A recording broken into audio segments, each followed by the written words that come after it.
Yo, what is up, guys? So today we're going to be talking about things I wish I knew when I was like sort of getting into this self improvement, self transformation journey, and the different principles and things I've learned along the way. That sort of, if I knew these underlying principles, it would have saved me a lot of searching, reading a ton of books, and trying out a load of different things.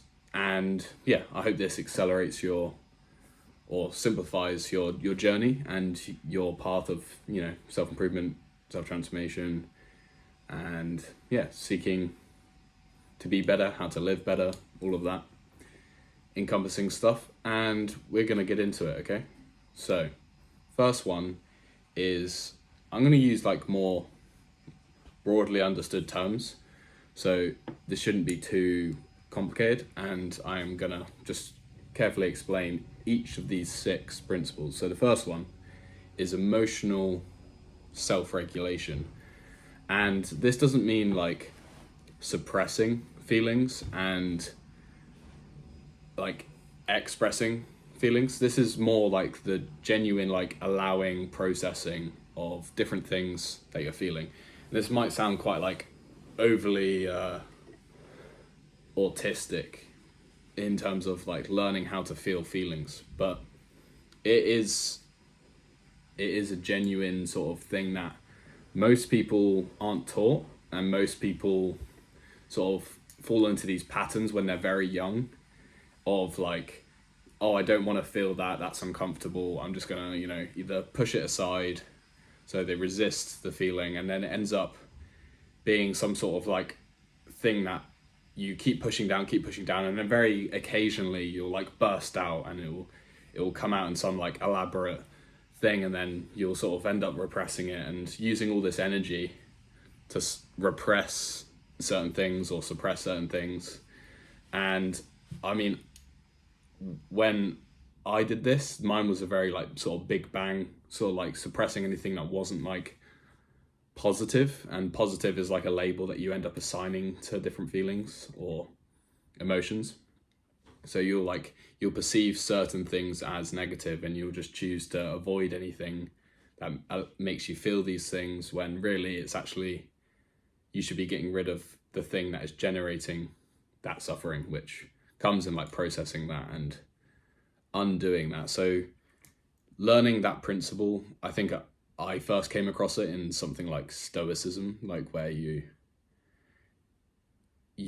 aren't like your feelings in a way, but then you shouldn't be afraid of something as trivial as a feeling, and you should be courageous. You should face your fears and sort of expand that comfort zone. So first one, if you want to learn more about this, I actually recommend like the surrender experiment or letting go, like more spiritual concepts that get to more of the root of the principle of emotional self-regulation and mastery. The second one, so number two, is mindfulness slash meditation.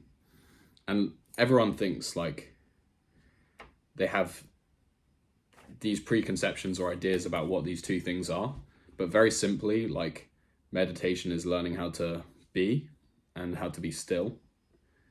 So if you can learn the skill of being and the sort of different ways you can be, then that's a level of mastery as well. And mindfulness is sort of the thing how it's your observing capability to like observe things that are happening within yourself and without yourself as not, and like unidentifying. So you have this like this separation of, here's everything that's going on, my thoughts, my feelings, my sensory sort of inputs, and here is me. And so mindfulness is just that gap. And when you have that gap, maybe it only comes first in meditation, but it ends up echoing into other areas of your life. So you have this gap of mindfulness, and you have a thought, but you don't need to act on it. You have a feeling, but you're okay just being in the presence of that. You're not afraid of it. You don't label it. Or you see these labels come up, but you don't attach to them. You don't give them energy, and they just sort of dissipate. So mindfulness is the prerequisite, and meditation is learning how to be. And so you end up these sort of skills of being and mindfulness sort of end up being like a feedback loop that help each other. You become more mindful, you're able to be better in terms of like being as a skill. That's what meditation is, and it's learning how to be still and to lean more into a mindful observer frame. So that's the second one. So sort of at this point you have this level of mastery over your emotions, your being, your mindfulness, or your identity about what you're actually attached to and what you may think is yourself, is quite important. So the third one, this is a very like basic self-improvement concept, but like the concept of delayed gratification, where you do something now, so you sacrifice, maybe you suffer in the temporary, in the present, but you know it has benefit.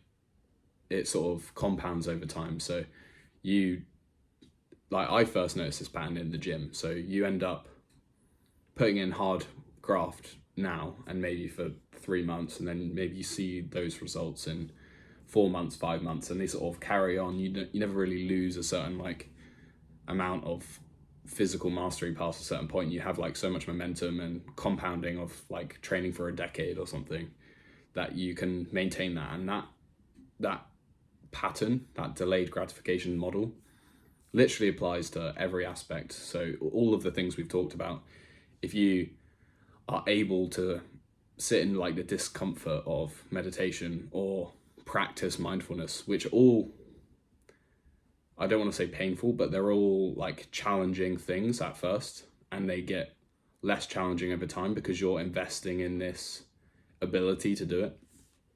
And so as you level up in all of these things, you end up with this delayed gratification mindset. You'll do things in terms of habits and stuff like that that delay this gratification, that compound over time.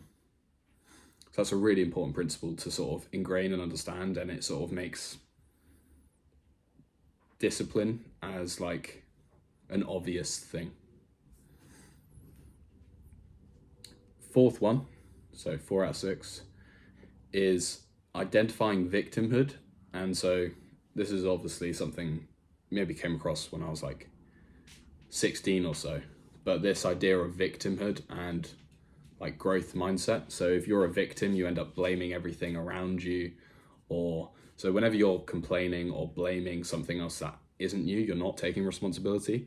That's effectively a victim mindset. And once you understand that you can change all of these sort of mindset things, and you learn how to reframe it in a more positive, more optimistic light, then you can end up changing your life. How you view the world changes, and then actually when you end up changing that, your actions change, your identity changes, your world changes. So this is a really important principle, and I would recommend Psycho-Cybernetics, just a book that I read ages ago. It just came to my head when I was talking about the whole belief thing.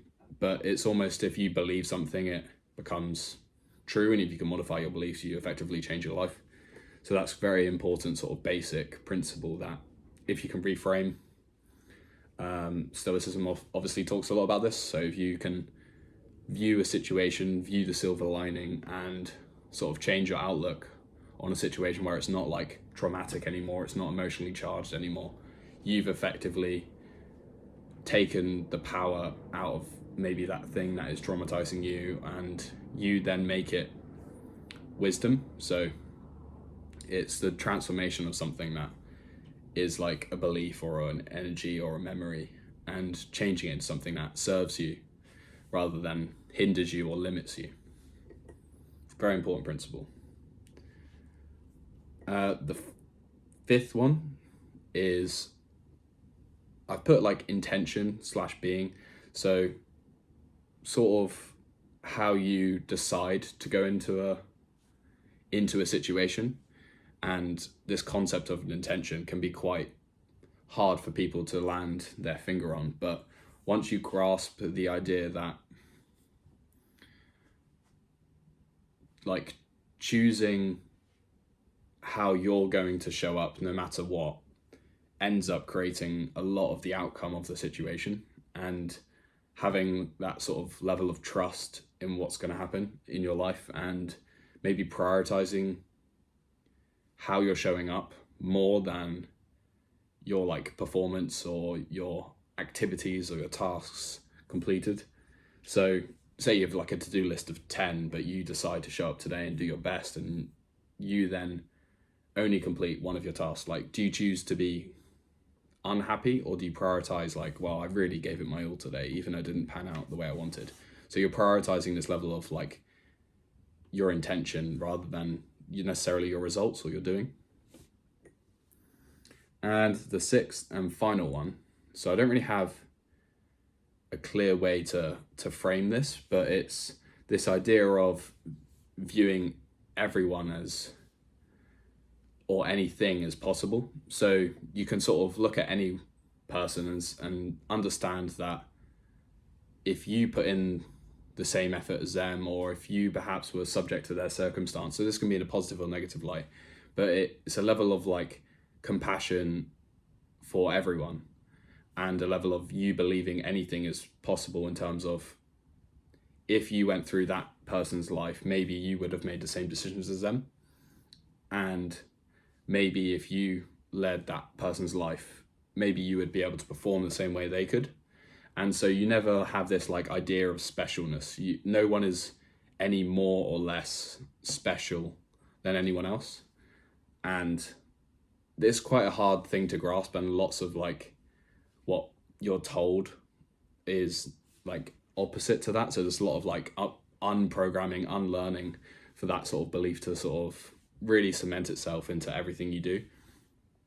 But the idea that you sort of see everyone as a human being, not superior, not lesser than, it's kind of this interesting concept that if you catch yourself viewing someone as like an authority or godlike, or you view someone as lesser than you, or maybe less deserving than you, then it's the idea of sort of flattening that out and understanding that we're all here, we all have our unique circumstances, but we're all equally, like on a purpose level, we're all just doing our best. We're all just kind of subject to a lot of things that we can't control.